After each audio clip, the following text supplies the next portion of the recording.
Today's video is brought to you by Surfshark. Hello and welcome to my channel, Rhino here.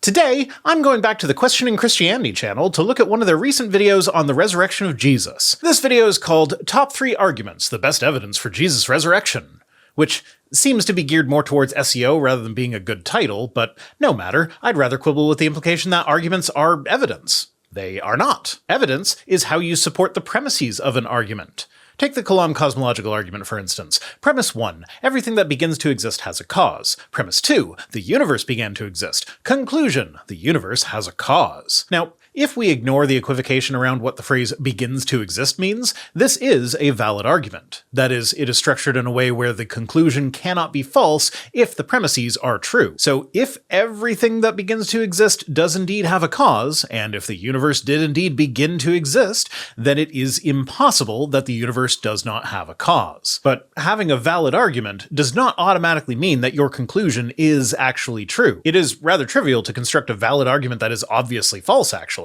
Premise 1, all phones run Android. Premise 2, the iPhone is a phone. Conclusion, the iPhone runs Android. If all of the premises are true, then the conclusion is necessarily also true. It is a valid argument.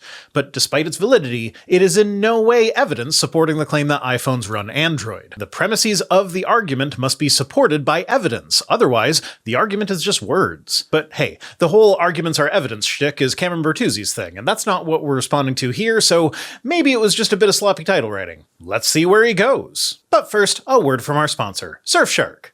Hey, so there's some nifty new legislation popping up in some places that's gonna make it, shall we say, inadvisable to connect to the internet from certain states?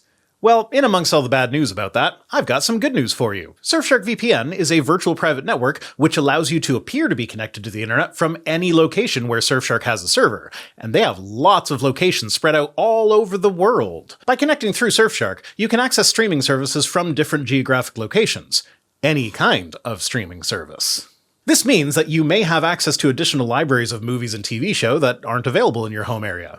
But that's not all they do. With their Clean Web 2.0 features, you can automatically block ads, reject unwanted cookies without fumbling through the pop-up first, get alerts when a website was the target of a data breach, and block malware. Surfshark VPN adds an extra layer of encryption to your devices, keeping you secure on public networks. I'm actually getting ready for a trip to Europe right now, and I am going to make sure that I am always connected through Surfshark while I'm gone.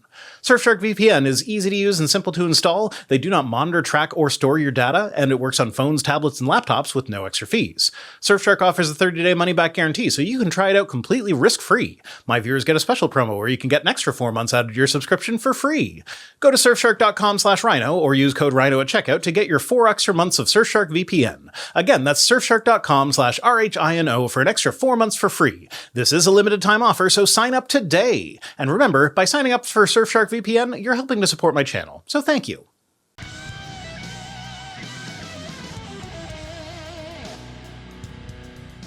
What if I told you there are 3 different ways to know that Jesus rose from the dead? That's intriguing, right? Not really. Given the complete lack of any good evidence, it's bound to be either something like Habermas' minimal facts or some collection of conclusions that are based first on the assumption that the accounts of the resurrection in the Bible are accurate, which is more than a little bit circular. I mean, just think about how Jesus' resurrection, it weighs in on life's deepest questions. It weighs in on the question of why my dog locks eyes with me while shitting? Huh. I mean, if Jesus was raised from the dead, then such a religiously significant miracle, it makes God's existence highly probable. Well, I definitely appreciate that you didn't jump straight from resurrection to therefore everything about Christianity must be true, given that there are a myriad of non-Christian reasons why Jesus might have resurrected should it be the case that he actually did resurrect. Striking a death blow to any godless, nihilistic view of the universe and imbuing our lives with meaning and purpose. Not quite. I mean, let's just look past all that junk about how our lives only have meaning and purpose if there's a God. I completely disagree with that. But just looking at the explanation for Jesus rising from the dead, I actually think aliens would be a better explanation than a God. An advanced species that could easily repair a critically damaged human body with a day and a half in a medical bed camouflaged as some rich guy's tomb? Hell, that even explains the sudden appearance of Joseph of Arimathea in the story. Dude was an alien in disguise who stepped in to save the Jesus guy that they decided was worth saving. To be clear, this is not what I believe, but if I hypothetically grant the factuality of the resurrection, this seems like a way more plausible explanation than anything supernatural. And if Jesus was raised from the dead, then his divine and messianic claims in the Gospels, they've been supernaturally vindicated as he fulfills Scripture's prophetic story. Okay, now you've lost me. Even if I take the stories at face value, the prophecies that he supposedly fulfilled were not clear or specific enough to actually say that he unequivocally fulfilled them. Of the Old Testament prophecies that he supposedly fulfilled, the best are things like Isaiah 53 saying that he was pierced for our transgressions and crushed for our iniquities. But that same chapter also references him seeing his offspring and being ugly and unpopular. Hell, even just with the part that Christians are happy to read, Jesus was most definitely not crushed at any point during the crucifixion. John actually goes out of his way to avoid even the possibility of crushing, stating that the lack of being crushed is fulfilling prophecy. And like I said, that's one of the best ones. When you actually pull up the list of over 300 fulfilled prophecies, you find stuff like Genesis 14:18, supposedly being a prophecy of Jesus instituting the Last Supper. Genesis 14:18, in its entirety, says, "Then Melchizedek, king of Salem, brought out bread and wine. He was a priest of God Most High." A priest ate one of the most common food items and drank one of the most common drink items one time, and that is supposed to be a prophecy. It isn't even written as a prophecy, it's in a narrative portion of Genesis. Abraham had just defeated one king and was entering into negotiations with another king, and this priest basically just is blessing the negotiations. And this is par for the course here. Every time I go back to this list of prophecies, I make sure to check one that I haven't checked before, and without fail, it is something like this, where it's just a mundane mentioning of a thing that is vaguely similar to something Jesus did, and so the label prophecy gets slapped on it for the sake of padding the list. And speaking of list padding, when I was taking the screenshot to show you that this is indeed on the list of fulfilled prophecies, I got confused for a moment because I saw that it was labeled as a priest after the order of Melchizedek when I remembered it being a foreshadowing of the Last Supper. Well, as it turns out, Genesis 14:18 is listed as 3 separate prophecies. A guy who happened to be a priest ate and drank some bread and wine once, and that somehow turned into 3 separate prophecies for the sake of padding a list of Jesus fulfilling prophecies. There is a reason that, despite there supposedly being over 300 prophecies that Jesus fulfilled, you only ever hear about the same 2 or 3 of them. The rest of the list is all garbage like this. So let me walk you through 3 powerful ways to know whether the Christian claim that God supernaturally raised Jesus from the dead is actually true. First, the minimal facts argument. Oh, if only apologists weren't so goddamn predictable. Also, spoiler for later, but his second point is the second thing that I predicted, but I forgot about my prediction when I was writing my script, so I didn't mention it then. But we'll get to it. Originally developed by Gary Habermas and defended by Michael Licona, this approach zeroes in on just a few historical facts accepted by the vast majority of relevant scholars, regardless of religious belief. Yeah, well, now that he's published 3 of the 4 volumes of his magnum opus on the matter, the whole thing seems rather underwhelming. To be clear, I have zero intention of ever actually reading those tomes myself. I've been following the Apologia saga regarding them. To give a quick overview, Gary's minimal facts are 1. Jesus died by crucifixion. 2. Very soon afterwards, his followers had real experiences that they thought were the actual appearances of the risen Jesus. 3. Their lives were transformed as a result, even to the point of being willing to die specifically for their faith in the resurrection message. 4. These things were taught very early, soon after the crucifixion. 5. James, Jesus' unbelieving brother, became a Christian due to his own experience that he thought was the resurrected Christ. And 6. The Christian persecutor Paul, formerly Saul of Tarsus, also became a believer after a similar experience. Note that there are some pretty important details of the story that are missing here. The empty tomb, for one, and hell, they don't even mention Jesus' burial at all, tomb or otherwise. There's also no mention of group appearances, which is key given that one of the common responses to the idea that the resurrection story began with an hallucination is to bring up group appearances in order to claim that group hallucinations aren't a thing that happens. And as a side note, it's always interesting to me when a non-Catholic tries to make that point, because one of the most well-documented miracles ever is the miracle of the sun, an event where Mary is supposed to have caused the sun to dance in the sky, but only in Fatima, Portugal. Thousands of people witnessed this event in October of 1917. There are photographs from the event, and there are video interviews with the witnesses to the event. This is far better evidence than anything I've ever seen regarding the resurrection of Jesus.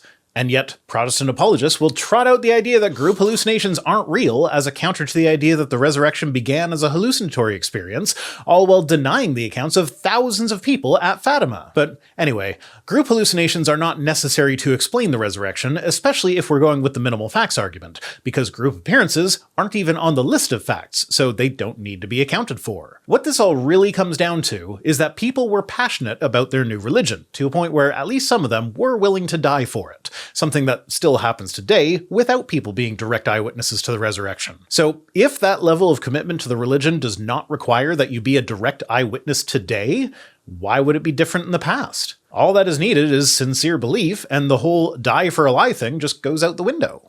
And then it builds its case for the resurrection of Jesus from those alone. So it's a two-step approach. Step 1, establish the minimal facts, and Step 2, show the resurrection best explains those facts than any other rival naturalistic theory. The thing about the study of history, though, is that it's a game of probability. Especially when dealing with written accounts, the accounts need to be approached skeptically. Figure out, given the information that we have, what the most probable sequence of events was. This is a problem for the resurrection because it involves a claim of a miracle. A miracle, by definition, will always be less probable than even the most wildly improbable naturalistic event. So the idea that Jesus had a secret twin brother that decided to carry on the ministry, as unlikely as that may be, is more likely than an actual resurrection, just by virtue of the fact that it involves things we know to be real. Twin brothers exist, after all. So the minimal witnesses hypothesis put forward by Apologia, which is much more plausible than the secret twin hypothesis, is, by virtue of the fact that it only makes use of known phenomena, also more probable than an actual resurrection. Now, does this fact prove that no miracles have ever occurred throughout history? Of course not, but it is a fact that it is impossible to demonstrate that a miracle happened using historical methods just by virtue of what a miracle is. To qualify as a minimal fact, an event must be supported by multiple lines of historical argumentation, like early independent sources, external corroboration, and the criterion of embarrassment. Plus, it must be accepted by most critical scholars in the relevant fields, Christian or not. Once again, I will lean on Paul's hard work here, as the third volume of Gary's book involves a list of various details regarding the resurrection, along with various scholars' opinions on each specific detail. Well, Paul went through the index of authors to count up each scholar and look to see if each one had publicly identified their religious beliefs. Of the 558 scholars referenced, 443 of them have publicly identified as Christian, just over 79%. And that's assuming that all of the 78 who have made no public statements on the matter are non-Christian, which doesn't seem likely to me. So yes, he did include non-Christians and skeptics in the mix, but given that a commonly claimed number that was used to determine the consensus is 90%, and that each of the minimal facts is likely an a priori belief for any believing Christian, you only need to find 59 non-Christian scholars, or scholars whose religion is not a matter of public record, to agree with any of these points in order to make it past the 90% bar. And somehow, with the bar being so low, he still couldn't get an empty tomb or group appearances on the list.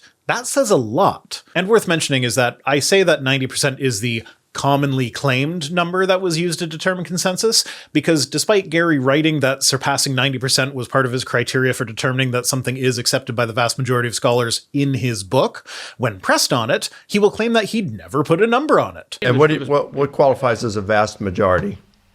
Good question. We've never put, a lot of people say things, we get emails saying, oh, you guys say it's got to be over 90%. I don't think I've ever said that. I don't know if you've ever said that. It's kind of weird, if I'm honest. And I definitely didn't steal that clip from Apologia and slap my face on it in order to cover up that Paul is basically the person who did all the research for this section of my video, and I'm just copying his homework. If somehow you're watching this and you aren't aware of Apologia, definitely go subscribe to him. He's pretty great. And he wrote a comic back in the day that has now been turned into a movie that's coming out this year called Afterburn, starring Dave Bautista and Samuel L. Jackson. Bragging about being friends with a guy who now has a writing credit on a major Hollywood production is the only reason I bring that up. Where were we? Back to the video. This appealed to scholarly consensus. Upwards of 90% in Habermas's reasoning. Well, I'm glad I'm not the only one who got that it was a 90% consensus out of Habermas explicitly writing that it was a 90% consensus. It's a hallmark of the minimal facts approach, designed to rule out any charge of religious bias and to argue the case for Jesus' resurrection from this evidential bedrock that even ardent skeptics of the resurrection readily concede. Except the things that they readily concede are such mundane points that the conclusion that they point to a supernatural event as being more probable than a natural event is completely unwarranted. Licona narrows this just to three: Jesus' death, the post-mortem appearances for the disciples, and Paul's conversion. I don't see how taking an unremarkable list of 6 facts and then removing half of them could possibly make your case stronger. Seems like it would weaken it, if anything. The next step is to weigh competing theories, like the swoon theory, or conspiracy theory, or hallucination theory. All of which, even if we grant all of the minimal facts, are more likely than an actual resurrection. And to show why the resurrection best fits the facts. It literally can't, though. Best you can do is say that it also fits the facts, despite the fact that it cannot be demonstrated using proper historical methods. After literally thousands of scholarly pages defending the minimal facts approach, Habermas and Licona, they conclude that the resurrection is the best explanation based on standard criteria.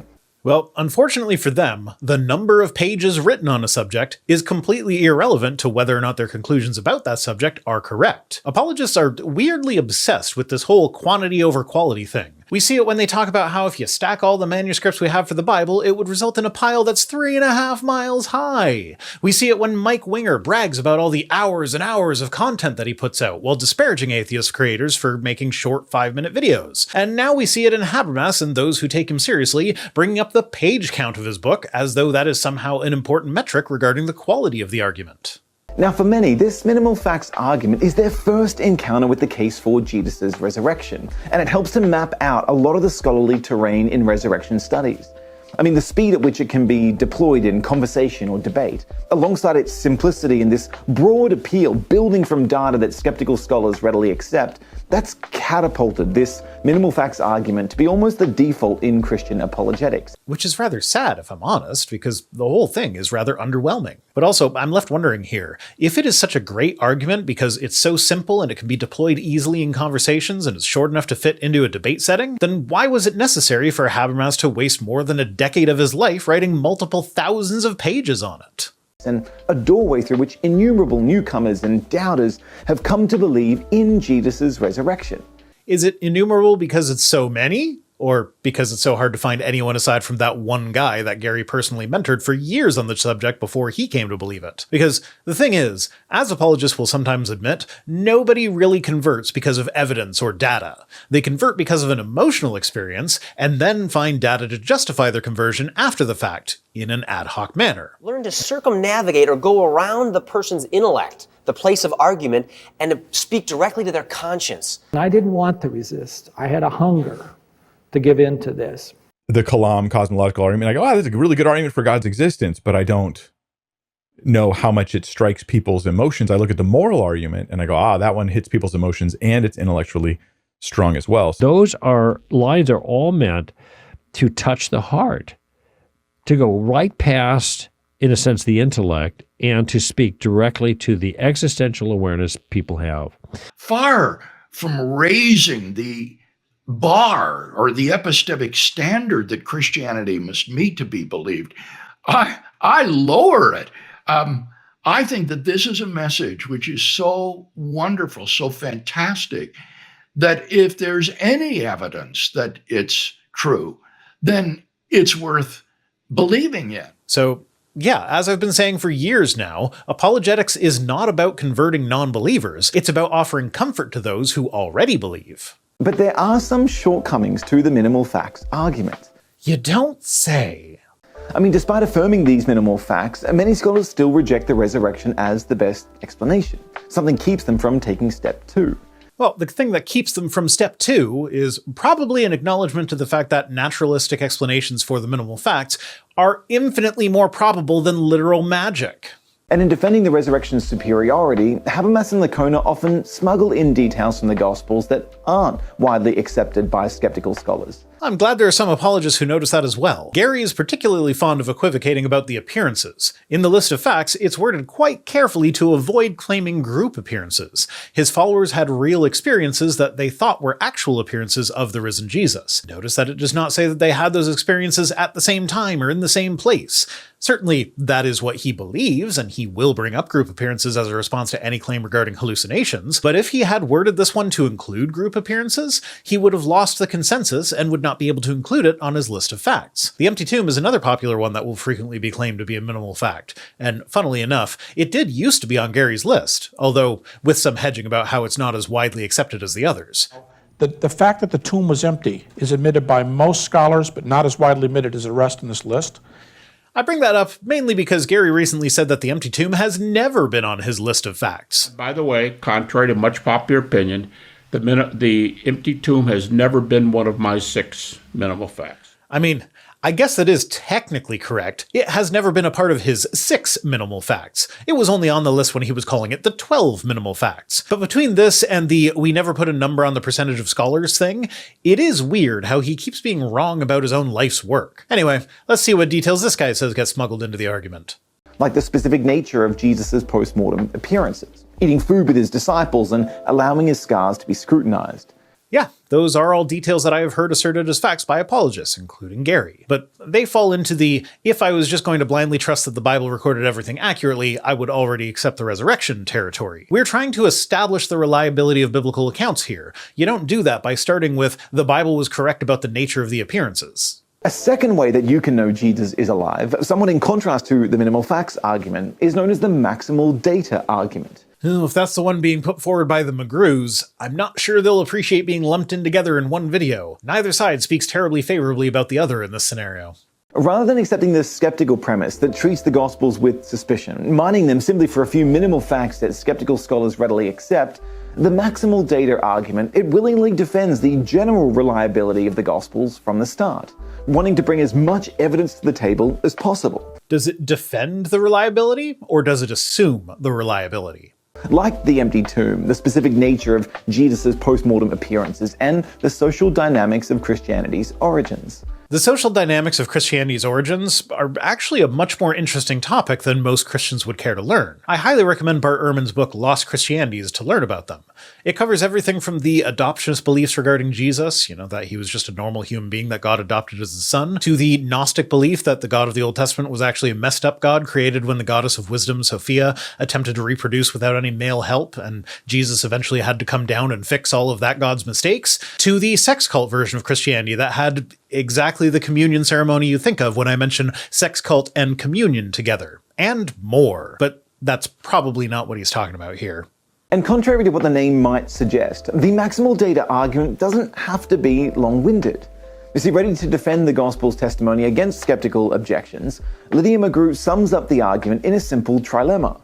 Given the full testimony of the Gospels and Acts, either Jesus' disciples were deceivers, they were mistaken, or they were telling the truth. And the thing about miracle claims that were written about in ancient documents is that the authors being either deceivers or mistaken will always, 100% of the time, be more likely than that they were telling the truth. So this ultimately has the same problem as the minimal facts argument. Written testimony from ancient history will never be enough to establish the historicity of a miracle claim. Again, this does not mean that miracles did not happen in history. It is just by virtue of the fact that miracles are definitionally improbable events that any non-miraculous explanation will be more likely by default. Now, the transformed character of the disciples and their courage in the face of suffering and even death in some occasions, it mitigates against them being deceivers. Not really. They disappear from anything even approaching reliable history right after the resurrection. The Bible itself only mentions one of their deaths, and that seems more like political opportunism than a die for your belief sort of thing. From Acts 12, quote, "About that time Herod the king laid violent hands on some who belonged to the church. He killed James the brother of John with the sword, and when he saw that it pleased the Jews, he proceeded to arrest Peter also." That's all the Bible says on the matter. No mention of James having a chance to recant his belief in order to save his skin, or even that death was something that he could reasonably expect as a result of his religious beliefs. But even if he did think that, I really don't think most Christians want to go down the road of being at risk of execution for your religious beliefs means your religious beliefs must be true. Because even if you add the caveat that the disciples were in a position to know that the religion was false, that still leaves you in an awkward position of having to explain why you're not currently Mormon. Not only did Joseph Smith die without ever recanting, he knew that his life was on the line because of his religion. Not only because people reacted extremely negatively to them when they showed up, but in Missouri, the governor actually signed Executive Order 44 in 1838 calling for the extermination of all Mormons. Yet, despite the government calling for their literal extermination, their founder stuck with it, knowing that he was putting his life on the line. Christianity, while it was subject to bouts of persecution in its early days, was not outlawed in the Roman Empire until the 4th century, long after any of the original founding members were dead. Joseph Smith had better reason to believe that his life was on the line than any of the early Christians did. And yet, most Christians will freely acknowledge that they believe Mormonism to be founded on lies. I'm not even claiming that the disciples lied over here. It is entirely plausible that one or two of them could have hallucinated their experience with Jesus and come to sincerely believe in his resurrection as a result. And the high-stakes nature of them being wrong given their Jewish background beliefs and the number and variety of the appearances of Jesus, that mitigates against them being mistaken. Yeah, so this is where we see some of the conflict between the minimal facts and the maximal data ideas. Remember earlier when he acknowledged that people using the minimal facts tend to sneak things into the arguments that are not part of the minimal facts? Specifically, do you remember that one of those things was the nature of the experiences with Jesus? Yeah, so here it is, being used as evidence to support the resurrection when that's not something that scholars who study the Bible would actually agree on. So what's left? Well, they must be telling the truth.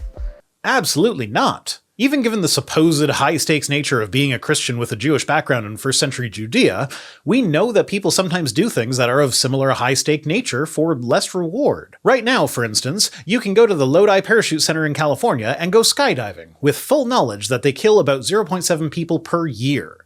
Sure, chances are it won't be you, but those are some pretty high stakes considering that all you get out of it is a few minutes of excitement that could be obtained much more safely elsewhere, and people still go there. They are still in business somehow. So given that people are willing to engage in such high-stakes activity for a comparatively small reward today, why would we think that people in the past would have been different? From Jesus' predictions of his own death and resurrection, to the Old Testament's prophetic portrait of a dying and rising Messiah, to the women discovering Jesus' empty tomb, to the doubts of the disciples being assuaged by a litany of resurrection appearances, right down to skeptics and enemies being transformed into willing martyrs by encountering the risen Jesus, to say nothing then of the metamorphosis of Jewish beliefs into Christian orthodoxy, this maximal data argument lays out all of the credible evidence to show only the resurrection of Jesus adequately explains the phenomenon of New Testament Christianity.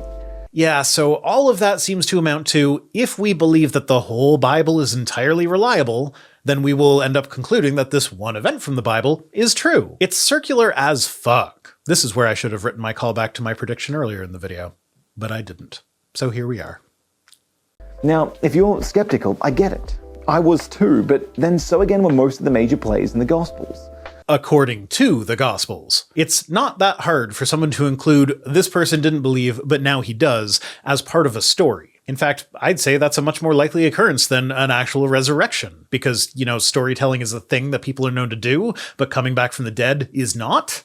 But we have their story today because one way or another, they were persuaded of the resurrection of Jesus, given the publicly available evidence and their own private experiences. Okay, but literally every religion can tell you that people were persuaded that their religion is true. If they couldn't, then they wouldn't be a religion. It would at most be one guy with a delusion of grandeur. Which leads to a third way that you can know Jesus is alive, by experiencing Christ personally. Yeah, I tried that. He didn't seem interested in showing up, though. I'm skipping ahead a bit. When we come back in, he will have just listed basically every supposed appearance that Jesus gave to people after his resurrection. It's a long list. We don't need to hear it to get his point. These personal encounters with the risen Jesus, it convinced them of the truth of the Easter story, despite their doubts. And although our experiences differ to these apostolic encounters, untold numbers of Christians around the world can testify to experiencing Christ personally too. Well, bully for them. When's he going to show up for me? Other people's personal experiences are not convincing to me, especially given that people from non-Christian religions also report having personal experience with their various deities. I've heard firsthand testimony from dozens of former Muslims in closed countries to the gospel who have encountered Jesus in their dreams, who invites them to believe. And there are Muslims that were former Christians that became Muslims because of their experiences. Listing people who have had personal experiences isn't going to convince anyone. If there is a way to guarantee someone a personal experience, it would be best to lead with that so that people can try it for themselves. And really, if there actually were such a reliable method of producing experiences, you wouldn't need all the rest of, apologetics in general. Do the thing that gets you the experience, and then you either believe or not based on what God did for you. Who better to convince me of the truth of his message than God himself? If God would actually show up and talk to me, I wouldn't much care what apologists use as evidence for God or the reliability of the Bible. God spoke directly to me. That trumps all else. You see, the invitation of Christianity is that because Jesus is alive, you can experience him personally. Yep, I am aware of that, which then leaves me wondering, if Christianity is actually true, and Jesus is actually alive and providing people with these personal experiences, why did he not provide me with such an experience when I was a passionately devoted Christian desperately seeking a personal experience? He could easily have kept me a Christian by simply answering my prayer for an experience, but he remained silent, resulting in my eventual deconversion. And Jesus promised that those who seek him will, in the end, find him. Which, for me, is definitive proof that Christianity is not true. I did seek him. Now, obviously my saying this carries the same weight as him saying that he did have a personal experience. I have no evidence outside of me just giving you my word that I was sincere in my seeking, so I don't expect anyone to stop being a Christian because I failed to have an experience. But since God does promise to reveal himself to those who do sincerely seek him, and he did not reveal himself to me when I sincerely sought him, then I can know for certain that Christianity is wrong. And that's basically it for this one. He just rehashes the same thing a couple more times before getting into the call to action. Like and subscribe while you're here. Today's comment of the day comes to us from Ugly German Truths, who says, "That is not floral, Rhino. That is Hawaiiano." Bravo, sir. Well done. Thanks for watching. Don't forget to go to surfshark.com/rhino for 4 extra months for free. I'll be back next Friday with more, but if you need to get your Rhino fix in before then, I live stream with Cirrus every Wednesday at 8:30 Eastern on my other channel, The Watering Hole. Mostly every Wednesday. It's a bit spotty at the moment thanks to vacation time. Thanks to Piper for being my editor, and special thanks as always to my patrons, who are the empty tomb that can be found on the 12 minimal facts list that is my channel. If you'd like Gary to not technically be lying when he says you've never been on a list of 6, then you can join us on Patreon for as little as $1 per week over at patreon.com/ViceRhino, or by supporting the channel in one of the other methods that can be found at links.vicerhino.com, which is also where you'll find links to my other projects. If for whatever reason you want to send me stuff, my P.O. Box address is in the description. See you next time!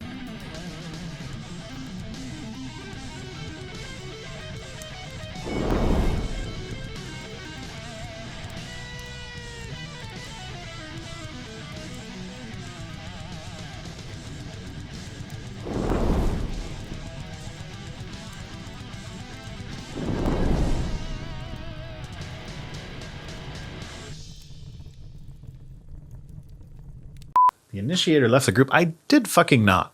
It's right there. It's still running. It's still running Prompt Smart. It was so nice when it started working on here so I could scroll up without having to manually, go do it there. And there are fuck. I hit my mouse and that made the Windows notification go because it changed the DPI, because it changes it when it goes to sleep for some reason.